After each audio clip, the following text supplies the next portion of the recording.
Hello, everybody, and welcome back to North American Qualifier number 5 of the Alienware Awesome Cup number 2. We've seen some great teams compete today. We're going to see some even more great teams compete in these matches. And our next match of the day is going to be the Ender Pearls taking on Underscore. That being said, Nada, show us and take us through the picks and bans for this match. Right this way, sir.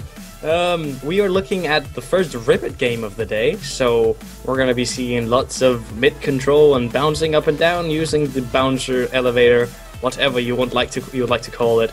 I like to call it the launch pad because you fling yourself into space. It is fun, right? So, picks and bans. We're looking at the Ender Pearls with the first pick, and therefore, of course, the first ban, which is going to be Scoop. No hammers down mid, I'm afraid. That is a very, very powerful thing, and if they were planning on doing, for instance, a Clunk comp, then that's not going to happen. Because obviously you don't want a Clunk versus a Scoop, that is dangerous stuff. But the first pick will be Swiggins. Wait, hold on, we forgot the second ban. I'm very sorry. Ayla. Ayla is dangerous. You don't want to fight Ayla, especially not these tight places. Ayla banned. Swiggins was picked. Now, with Swiggins, you have that burst. You have the AA, you have an overall great character to focus on one target, which you're going to need. Need some nodes to support him in order to do damage to the team as a whole. Now the counter pick, the double pick, was a Coco and a Scolier pick. So again, Coco. We've seen Coco quite a lot. And maybe today, the day is Blaze Coco Day, but we will never know. And Scolier. Scolier on this map, powerful. You bounce up, you throw people, they will never know what hit them, and they'll be at the turrets wondering why they even went there. Good stuff. And the response to that will be a Nibs Penny pick. So now we're really shaping up, as the Ender Pearls comp now is a Swiggins, Nibs, and Penny comp. Very, very powerful. Probably is going to revolve around the Nibs getting that amplified damage while hooked to Swiggins. So that is going to hurt. The response and the final pick will be Raylan, so maybe looking for some bottom lockdown or other sorts of sort of counter initiation, because that is a very aggressive team they're up against, these Underscore fellas fighting the Ender Pearls. So that being said, I think we're ready for the cooldown, or not the cooldown, the countdown. The cooldowns will be coming later. The 5-second cooldown until we start the match. Yeah, I think that's about now. Give us the 5-second cooldown, Nada. All right, 5, 4, 3, 2. 1. Yes, sir. We're going. It's now.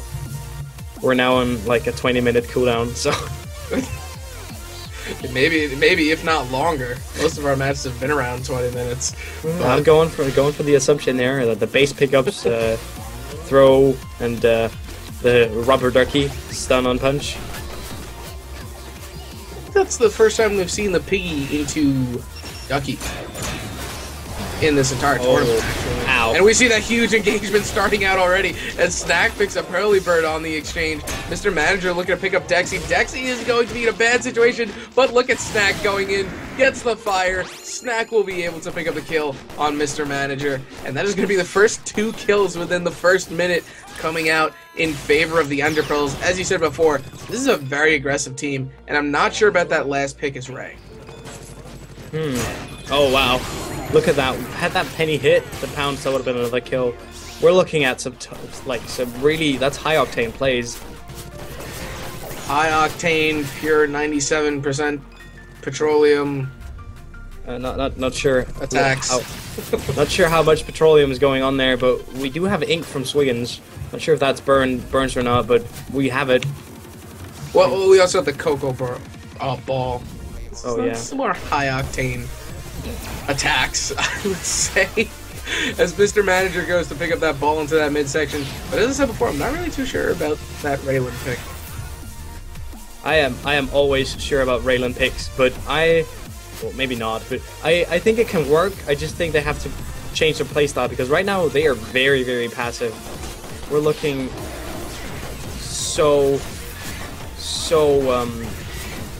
I'm actually not sure what they're going to be able to do in a situation like this. They have that control of mid, and they're really trying to focus down on getting their control in. And for them to do that, they really need to focus out one of the members of the team, Ender Pearl. Who do you think that member has to be? Well, the Ender Pearls rely on nibs, so I'd say that they should try to shut that down. I think we're having some production issues with the sound. Alright. No, I don't think there's any... No, that was just a problem issue. I think production issue. I think it's fixed now. But yeah, we're actually going to see them try and get into this, but as you said before, who do they need to focus down? Nibs. I would say Nibs. Nibs is going to be the main source of damage, aside from all the bursts that they got coming in. And I'd like to see Nibs being taken out so that they can get the push in. And Nibs is really hard. Hurlybird getting into that engagement right there, but look at Snack. He's already on that bottom, securing a kill. And that's going to be the third kill coming out for them, as they're able to pick up 3 kills in a matter of 3 minutes. 4 kills already into this match, and Boots coming out on Scoldier right now. Not sure if that was a good option or a bad option. I think he could have gotten or saved up a little bit more for Snarequake. I think that would have worked out a little bit better. Perhaps. Well, the fun fact is that Hurlybird actually made a bot or an AI for the game, and I do believe it was Scoldier bot made that in cooperation with Harry Butchers. So, well, see if he can outperform his bot. But that engagement is going to be extremely tough. As you said before, a very aggressive comp coming out from the Underpearls, and it's going to be extremely difficult to combat that with the type of style that they're playing. They're playing a little bit more conservative right now because they are going to be pushed, and Enderpearls do have that mid control, so it's going to be a little bit more difficult for them to actually start kills. And look for engagements, and Hurlybird is out of position, and he's going to pay for that. But we're going to see Mr. Manager try and pick up a kill here, as Black Gold is going to be able to escape, looking for that. As we're going to see Holy that is dangerous. But the snipe line stays in the map for a few more seconds. But gotta keep the party on. The snipe there was a little bit too close to the sun, and Nibs made him pay and burned him alive. That's not the most metal thing you've ever heard, then I don't know what is. Yeah, but well, we're going to see Snack try and compete into this bottom lane, as we see Hurlybird and Mr. Manager up there, and the retreat coming out from Snack, and the first solar boss of the game will be coming out in favor of Enderpearls, as 3 stages of Vorin are coming out, and Nibs' fire is going to be potent. It's going to burn things alive. Alive. Burn it alive before it lays eggs and other things. That is a huge amount of damage. I don't know if Penny will be opting for the amp on her pulse, but if she does, that will be excruciating amounts of pain. Look at that bottom turret already. 5 minutes into the game, that bottom turret is pretty much gone, as we're trying to see Underscore really come back from this. And they, as we said before, they really need to focus somebody out, and that person is going to have to be Nibs. Well, they could focus anyone out, really. They need to not go alone. They need to stay as a team, not get caught like that. And it looks like we're going to see the engagement again, as a quick kill is going to come out and pick up Holy.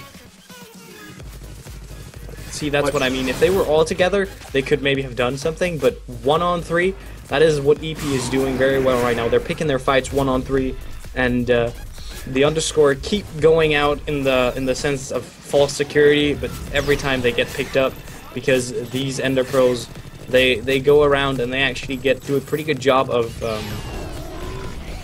picking the right engagements. And as we saw there, they picked the right engagement again, going after Mr. Manager. On bottom, though, that's something that we haven't seen very often in this tournament. The bottom turret was very weak, and Hurlybird decided to let the droids take it and pick up the solar from the droids. And we've spoken about this strategy many times, and that's the first time we've actually seen it employed. It is, but it's certainly a powerful thing to do. I mean, you get all these things being solar, and you can spend those things again being solar on other things being items. We're actually going to see Holy and Hurley back into this bottom lane, as they're going to try and defend. Mr. Manager solo laning up top, trying to keep the turret above health, and it is going to be on map as quote-unquote damaged. So it is going to be a little bit less than a quart of health. That being said, I'm really interested to see, and I actually would really like to see the level of communication that EP has right here, because as you said before, they're singling out these targets. And they are. They have a very good level of communication for them to be able to do that. As we see it right now, as Holy may be going down. Holy is going to go down. Black Gold landing is going to get thrown, and Mr. Manager is going to pick up Black Gold in the process, but we see Hurlybird chasing down, the Swiggins, not able to make anything happen, and Snack is going to pick up something. He will be able to pick up the kill in there. Mr. Manager looking to get out now, as that is going to be a 1v1 against a Nibs. A Nibs v Coco in a 1v1. Snack notices that, though, and I don't think he'll be able to set something up with this. Mr. Manager waiting down the cooldowns, going to be able to avoid that, as we see the 1v1 slowly decline and going back into the laning phase. Oh, range coming out of Nibs, and the wax candle as well, providing that extra stun when you have no stacks of frenzy. So the first AA you provide will do a little stun, which can help with getting people to stand still on that fire and getting roasted all the way around. Pretty sure Nibs has the second most frequent stun in the game with that. Next to Skulk, there is, I guess you could say that. There is a little cooldown on it, but it is very frequent, and you can get it in, and if you can utilize it properly, then it's a super powerful upgrade. We're going to see this engagement start right now as Mr. Manager waits out the cooldowns, and a very smart play coming out from him, chasing down Dexy. Dexy will be able to escape as the cooldowns were waited out there from Underscore. Very good job on being patient. And that's one thing that a lot of NOTS players don't have. NOTS is a very fast game, and patience is a virtue. You're right. Patience lets you set up kills, let people get that extra half meter closer to the turret so that you can perform that extra cool combo. That's patience letting you survive, a Clunk having the invis on Agion, all those things that lets you not do rushed plays. That is what you want to get. Actually, it looks like Hurley is going to be taking a lot of damage right now, as Hurley will land a throw off there. But as you said, as we reiterated, patience is a virtue. Yes. And waiting out cooldowns. You can just, if you can make sure, alright, Penny has no pounds, we can now go in without the fear of being pushed to the turret. That's the thing we can work with here. As we see this top lane engagement, quote-unquote, be started, as Dexy will go in on Mr. Manager. And that is going to be a 2v3 situation right now, as all three members of Enderpearl are on map, compared to the two of Underscore. And they're going to have to defend while they wait for the Hurlybird to come back. Hurley is back now, just avoiding the throw. Mr. Manager is going to be caught in a very bad situation right now, as we're going to see Black Gold collapse on him. But we're going to see Holy and Hurley try and pick up a kill in this exchange. Unfortunately, nothing for them will come out of it, as the kill count is now 10-4 as we approach the 11th of this game. Oh wow, we're actually looking at a duration rift on Raylan this early in. What's your opinion on duration rift? Oh, I love it. That's a great upgrade. It's very underrated. It provides for so much more than just duration, because with duration you get more damage, you get more zoning, you get so much more. I think I'm trying to, I sound like an advertisement for this upgrade, but it really is good. And you get the stall in as well. You can use it to slow down the momentum of teams, and I think that's actually what they need to do. But getting it so early, I think I think she could benefit from maybe some boots or some AA damage. Well, as you said before, you sounded like an advertisement for the upgrade. It should be the but wait, there's more. That should but wait, there's more. Yes. That should be the description of the Rift. Yes. It's basically a Billy Mays ad at that point. And the throw coming out, as I believe the teleport was wasted, but the teleport out again on Snack is going to secure safety. Hurlybird taking a lot of damage, and Holy taking a lot of damage in the process. Holy is going to go down to Black Gold. Mr. Manager and Black Gold duking it out, as Dexy is waiting on the outside for safety, and we're now seeing DOT come out on Nibs. Nibs is becoming an absolute powerhouse in this match.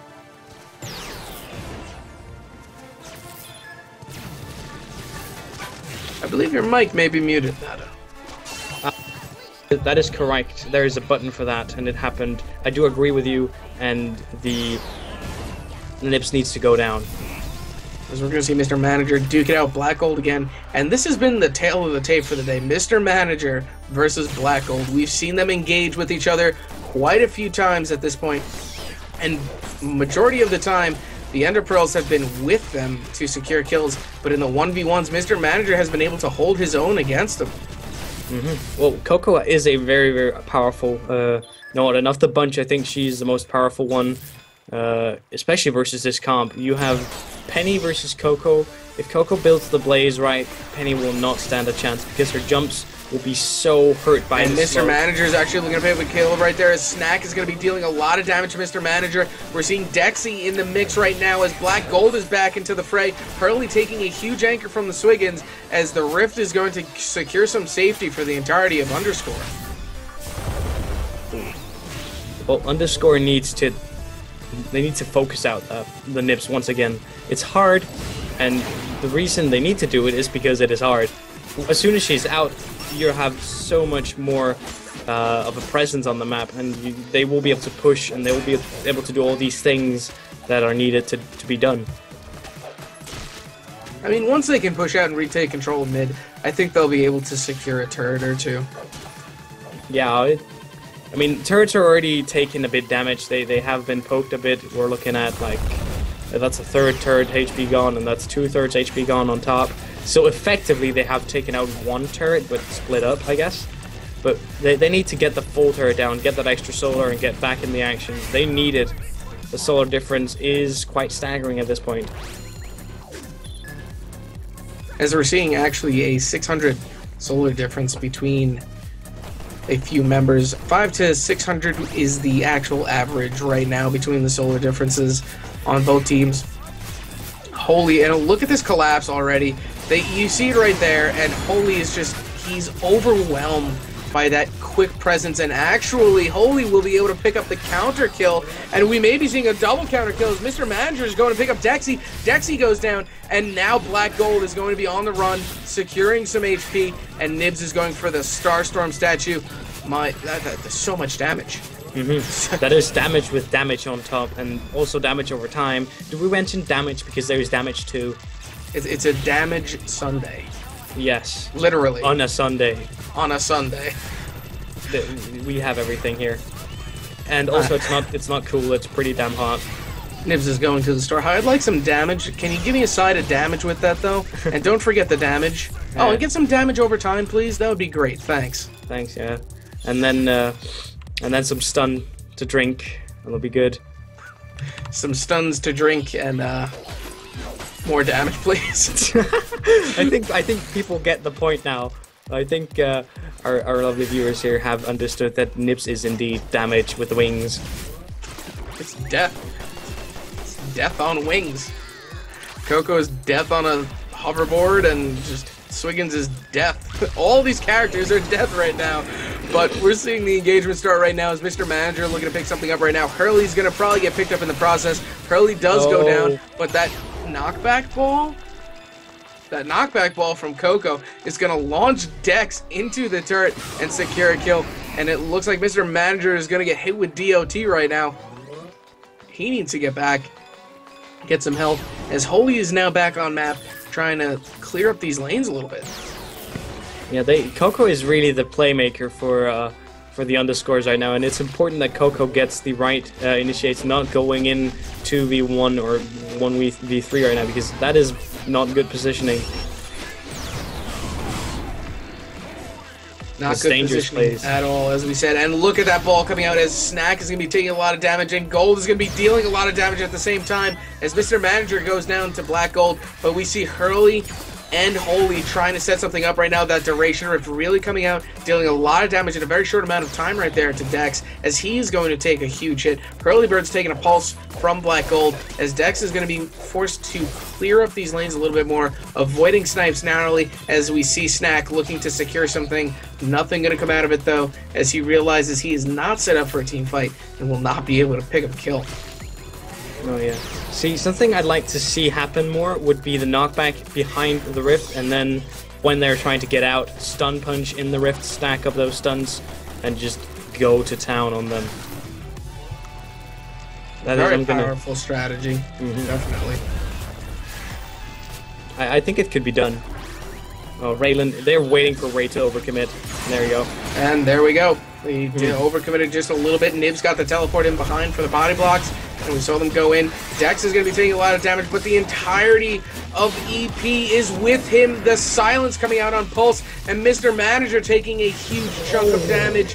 Mr. Manager just narrowly missing the kill, the ball kill there. And look at Snack. Look at all of them. They're waiting to avoid that ball, but look at the ball is going to deal a lot of damage. And look at the HP of all members of Ender Pearls. But that was a very smart strategy coming out from Ender Pearls. They were able to body block with the little health that they had, securing safety, and allowed Ender Pearl to basically teleport back, get some health, and retreat. Oh yeah. Getting back, getting the HP was most likely the underscores to the underscores advantage, because Coco that was a really good job of defending right there. And the reason Penny didn't die was simply because the Nibs was in there ready to tank up that extra damage that would otherwise have taken Penny out. So really good damage distribution on this team. I like that a lot. And we now see EP looking to start this engagement once more with all three members in the top lane. Mr. Manager missing the ball to kind of thwart them off a little bit. Dex and Snack remaining in that jungle along with Black Gold, as we're going to see just the clearing process occur. And we saw on that minimap there, Sweden's trying to hook in for the anchor. Hurley is going to be caught out of position here, and we're going to see a lot of damage being dealt to him. Dex is going to be able to pick up a kill. Actually, excuse me, Snack will pick up the kill on Hurleybird, as he'll pick up the HP that remained into Team Underscore's Solar Boss. And we're going to see Holy get picked up right now as Dex goes in for the kill. And Mr. Manager is going to get caught by that hook at the end, and that is going to be a team wipe in favor of Ender Pearl. They do have a push ready to go, but their HP bar... Oh, alright, there goes it. They need to push. And they're actually going to opt for the split push. At this point in the game, I believe that's a decent option. But if they had opted for a single turret, I think it would have been down by now. But look at this. Snack is just going to town on that bottom turret. That bottom turret will surely go down, as no members of Team Underscore are going to be there to defend it. Black Gold dealing whatever damage he can do left on that turret, as we see Holy come in, launching that rift. Unfortunately, not able to make anything and catch anyone in it. And we're back to buying upgrades, and the map resets itself, quote-unquote. Oh yeah, Ribbit does that, and much like Sirona, comebacks on Ribbit happen if you get a double kill in, and you can focus one lane. On Sirona, you are forced to do one lane, because the map now goes into a one-lane mode, so to speak, after the two first turrets, but here, you have two options, and if you want that comeback, you really need to go for one turret. As you said before, going for that one turret, that's exactly what Team Underscore needs to do in effort to make themselves a comeback in a situation like this. The solar advantage is quite large at this point. There's about a 500 solar difference between the highest member of Team Underscore and the lowest member of Team Ender Pearl. We see that snowball effect coming into play, but Ender Pearl has made it so. They have caught people out more times than not, and they have secured kills, seizing opportunities, and unfortunately for Underscore, they just weren't able to combat that. They were dealing a lot of damage, and as we see right there, Holy P is caught a little bit out of position, and he's going to pay for it. Hurleybird taking a lot of damage as well, but the throw coming out is actually going to secure his safety, but this is going to be their start of the assault on the core, dealing a decent amount of damage, and Black Gold is going to pick up Hurleybird on that exchange, and what can Mr. Manager do right now? Look at that, he'll be able to pick up a double kill actually, but he'll walk straight into Snack, and will get picked up in the process. That's going to be a team wipe, and that looks like it's going to be the game, to be quite honest, as Snack is going to continue his assault on the core, picking up all those droids in the process, narrowly just almost going down to them, though, as that will be the last two bars of the game, and that will be victory in favor of the Ender Pearls. What could have gone differently in that game, Nada? I am thinking about it here, because I think rather than builds, I think builds they were a bit weird, but they worked, it seemed. What I wanted to see was more of a collective attack and not going out of position as much because they were really feeding kills to Ender Pearls. They were going out thinking they were safe, treating this as more of a pub match than not, which there is a huge difference here. They were doing things that would be considered completely normal and actually, well, logical, but with a team like this, when you're fighting like this, you cannot just go alone to do whatever you want to do. You have to be sure you got at least 2 people when you're switching. All these things, unless you're absolutely sure you're clear, you cannot go through jungle like that. Not with a team that has so much burst. It is too dangerous. You have to really focus in being together with your team and being ready for that counter initiate. When you have that Raylan up, when you have that Scoldier going, it is so important to do that. I agree wholeheartedly. Positioning was a huge factor in that game, and unfortunately for Underscore, they were caught out way too many times to be able to make themselves a comeback in that situation. That being said, we're going to take a quick break, and we will be back. But before we do that, I just remembered. We're giving away some more Robo Scoops. Keep an eye on the Twitch chat. Look at that chat. Just pay attention to the directions that a Twitch mod will give you, and you will have the opportunity to win yourself a Robo Scoop. We'll be right back with the finals of North American Qualifier number 5 as we see Gelati taking on Boom. Kaboom. All right.